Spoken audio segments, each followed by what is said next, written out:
বিসমিল্লাহির রহমানির রহিম। Robotic camp 2023-এর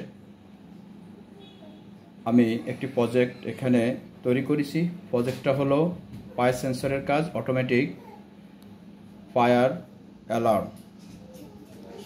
এখানে আমি একটি কন্ট্রোলার ব্যবহার করেছি। কন্ট্রোলারের সাথে আমি ইনপুট হিসাবে ফায়ার সেন্সরকে ব্যবহার করেছি, আর সিগন্যাল 1 হিসাবে আমি বার্জারকে প্রদান করেছি। অর্থাৎ এই ফায়ার সেন্সর যখনই আগুন দেখবে তখন সে অ্যালার্ম দিবে বার্জার মাধ্যমে। দেখুন,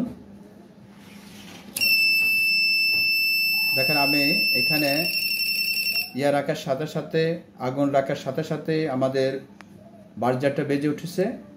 আবার যখন আগুন নিভে গেছে বা আগুন নাই তখন বার্জার থেমে গেছে। এটাকে বলা হয় অটোমেটিক ফায়ার অ্যালার্ম বা ফায়ার ওয়ার্নিং। ধন্যবাদ।